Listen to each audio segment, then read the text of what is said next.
Right. This is working. It's working. I think it might be working. Do we have Wudasemariam on? Oh, someone from El Salvador is joining us. Look at this, Joshua. Thanks for the enthusiasm. Oh, there you are. There you are. Hi, Wudasemariam. How are you? Well, I'm good. I'm good. How are you? I'm so good, and I am just so thrilled to be part of this and honored to be speaking with you today. For those of you joining, my name is Farah Nasser, and I am a proud celebrated ambassador with Plan International Canada. It's my 1 year anniversary as an ambassador, and I'm so thrilled to be here for that today. Plan is doing such incredible work in so many different spaces. Plan's goal, ambitious goal, is to improve the lives of 200 girls by the year 2027. And what I love about this organization is that it looks at the root causes of gender inequality and also gives voices to women like Wudasemariam and others all around the world, because I truly believe that girls have the power to shape our world and shape our future, and Plan is such a big part of it.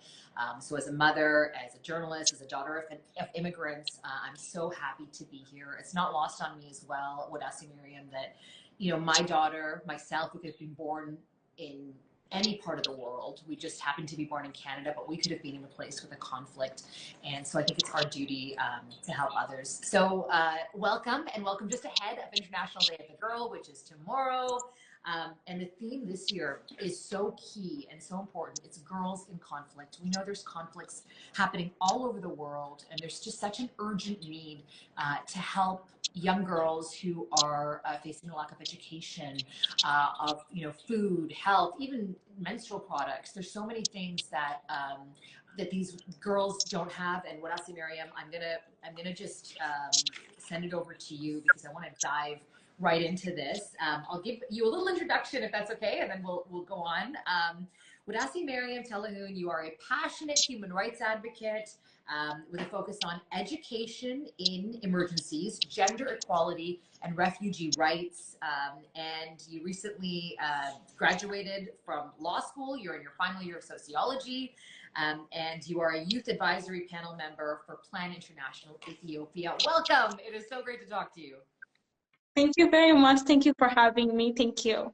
Oh, absolutely. Okay, let's get right into this. So, Wudasemariam, tell me about yourself. How did you get into activism? Okay, so basically, it's what I have witnessed. As you have mentioned, I am a user advisor for Plan International Ethiopia, and as a user advisor and board member for the user advisory panel, I have had chances to visit refugee camps, IDP camps, and also I did my law degree in not in a very rural village, but in a rural area, and which is close to which is closer to a rural city. But still, I have managed to see how conflict affects the day-to-day lives of especially girls and young women, but also everyone, making children and women and girls more vulnerable, and also the elderly as well. But it's what I have witnessed and my experience in different conflict-affected areas and rural areas of Ethiopia.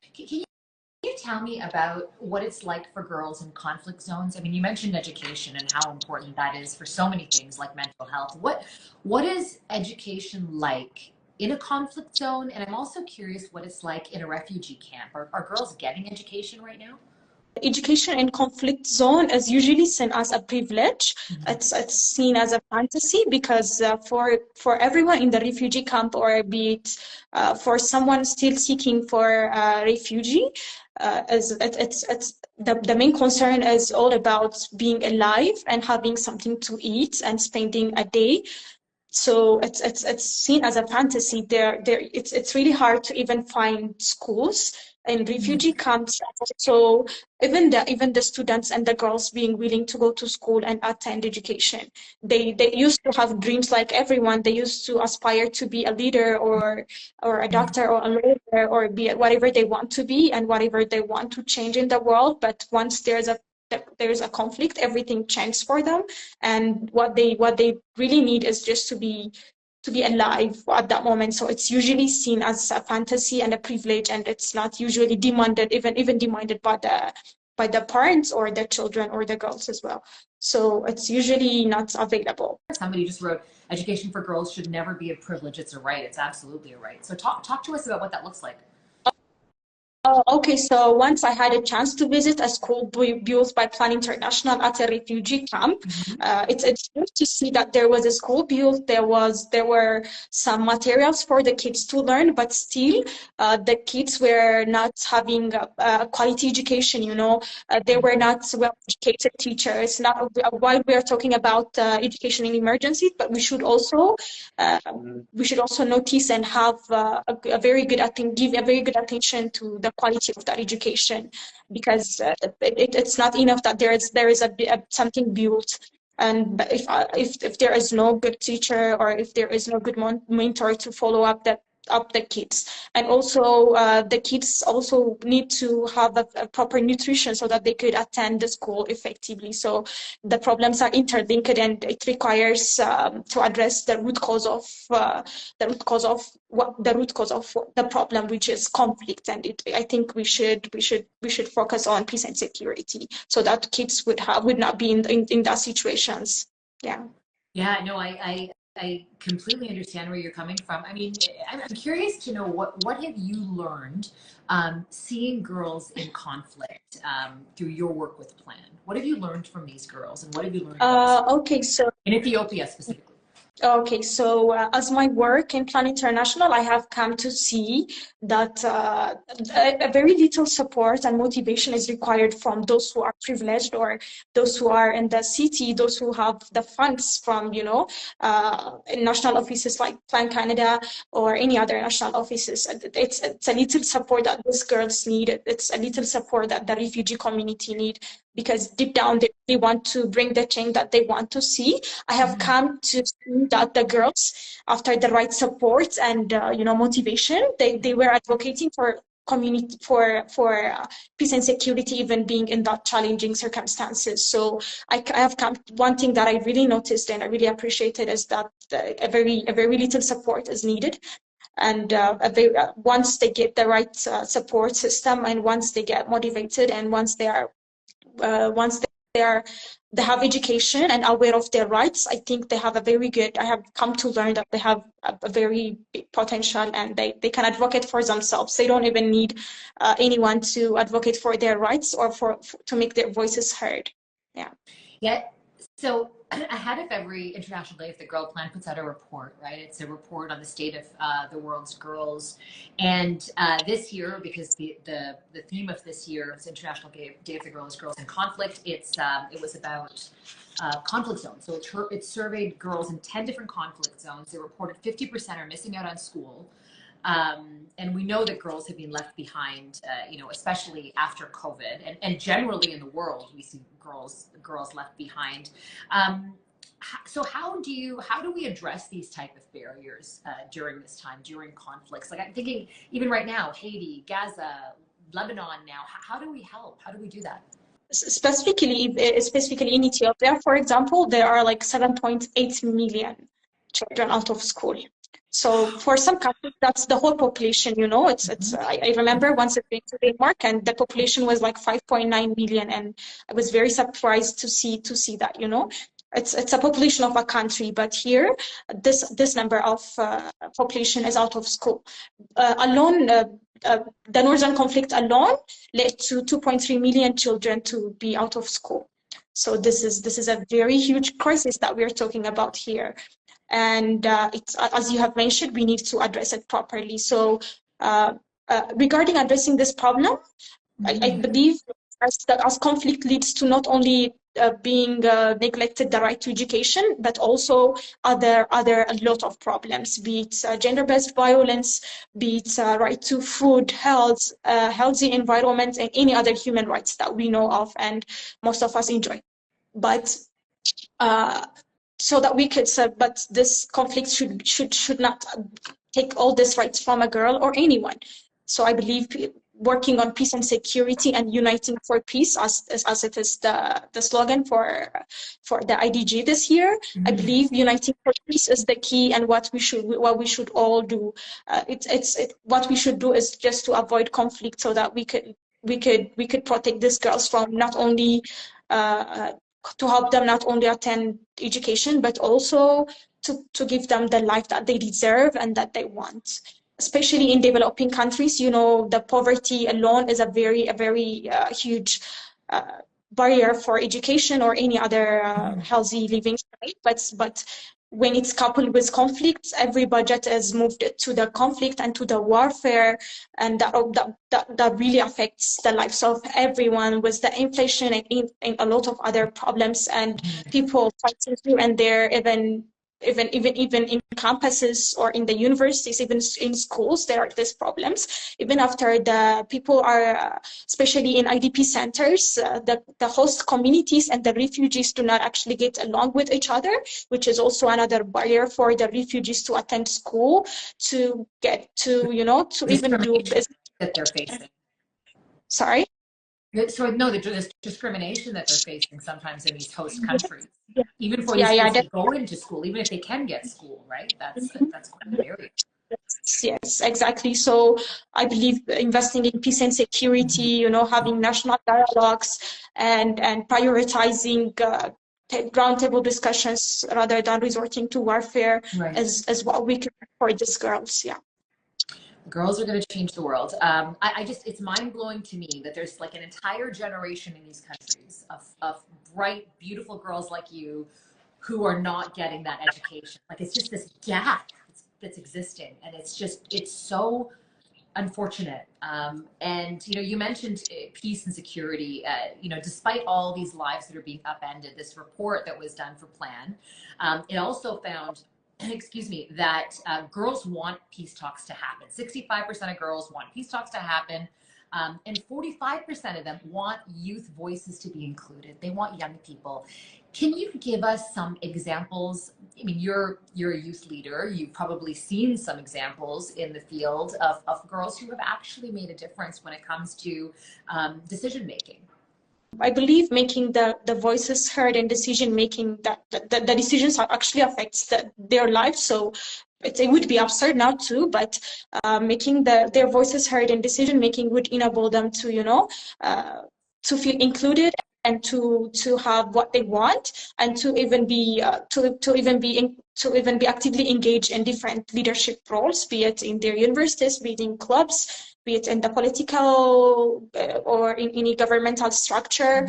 I think it would make them feel heard and make the environment suitable for girls and young women to participate in any other aspects of their lives. And them being in top leadership positions and in very big high official positions, it would also be a role model for other girls, so that they wouldn't lose hope in the situations that they are in. They would be opportunistic of the challenges they face, and so that they would aspire to be like her, like the girl who overcome the challenge she faced, and who had who already is now in a big position. They would aspire to be like her, and they wouldn't even be bothered by the challenge or any other barriers that they face, so that they would overcome those challenges. So I believe this is also a very key role.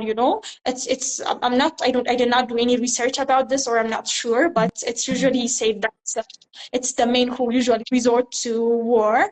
So it's actually true. Even in the conflict, even in Ethiopian conflicts, the late conflicts, it's men who we see being in the forefront of the conflict. So I think making the voice of the girls heard would play a very great role in peace and security, and also in different aspects of the lives of girls and young women. Yeah. I mean, we know that educating women, right? It trickles down to the family. If you educate the woman, then their kids get. It's a cycle. It's just an effect that just naturally happens. So it's so important. You might not have an example, and sorry if I threw that question at you, but you are an example. You are an example, Wudasemariam, of a girl who's done this. You have gone through so much in your life, and you've seen so much. How did you do it? How were you able to get a law degree? How are you able to help other people, given what's happening in your country? I honestly, it's because if I don't do something, then who would? I think that's what I always think when I actually do some volunteering or any other work with Plan International or any other organizations. There are people who say, I cannot handle the trauma in the refugee camps. I cannot be able to see the suffering of other people. Like it's very sad and heartbreaking. That's very true. But I believe that they're living in it, but we are very staying away from it just because we're not even in it, but we are avoiding to help them. But I think we should. If I don't do that, then who would? If everyone uh, keeps prioritizing our mental health. Mental health is very important, don't get me wrong, but uh, then who would risk their mental health and help those people? Who would contribute? I believe I am privileged to get education and to get such platforms to advocate for girls in crisis or the youth. So if I don't do that, then who would be able to help them stand out for themselves and to give them the little support that they need? And that's also what pleases the Lord. So I think that's how I do it. Yeah. Wow, I have goosebumps. I mean, yeah, if you don't help, who will, right? Like, who will help? If someone like you doesn't stand up, you are such an inspiration. You're so brave. And a lot of people have been asking on this chat, thanks to you, they're asking about how they can help, right? There are people in Canada I know who have written and saying, what can we do? So right now, and I have a couple more questions for you, but just let me get to this. Plan Canada has a campaign on right now. The website is there, plancanada.ca/support girls. Now, this campaign is to support girls in conflict zones. So to give them access, to help them get access to education, give them food, give them blankets, health supplies. And Miriam, I know you yourself donated menstrual products, right? In a refugee camp. Just saw the need there and you just did it. So that's what this money goes towards. We've set a goal of $500. We're hoping you could help us get to that goal. The donation website is just there right on your screen. So please, if you could help, we would appreciate it so much. Wudasemariam, I'm curious to know what you're optimistic about. Lately, what we hear about the news about Ethiopia is usually about conflict and also the drought, and also there are a lot of problems that are going on in Ethiopia. But I also see that the youth are trying their best to help themselves, to be out. I have peers who are very active and who are very, very good gender equality activists or girls in crisis activists, and also everyone in their personal lives trying their best and working hard to pull themselves out of the poverty or any other crisis that they face. And I see that there is a huge potential, especially in a country where majority of the population is the youth. That's a very promising future. So I believe that with the right support and with the right assistance, everyone would be able to change the country and make it a better one. And I think that's the potential I see as what keeps me optimistic. Yeah, that's it. You know what, Wudasemariam, when I became pregnant with a daughter, my worldview changed. I thought, this is, and then I thought about girls like you in other parts of the world. What can I tell my daughter? What can we tell the young girls here who don't have the same challenges you do? How can we get them inspired to help? What do you want to see from them? Helping is not just donating money, it could be advocating for their rights. Also, it could be educating them. It could be influencing policies. It could be done in so many different ways. So I believe that once everyone knows the problem and once everyone is willing to do any expertise that they have, any talent that they have, anything that they want to contribute to the world would definitely help others. So I believe being able to, being willing to help is what's needed, and that would be very enough to make them donate or contribute in any other way. There are volunteers who come to Africa or any other part of the world to educate, be it provide healthcare or sanitary pads in so many different ways. So it's just putting that little stone that actually matters, no matter how big or small that is. It's going to be a stepping stone for the future generation to move forward and for a brighter future to come. Yeah. For a brighter future. I mean, with people like you, Wudasemariam, in the world, our future certainly looks bright. I know you've inspired so many of us here to make a difference. Is there anything else you want to leave our audience with?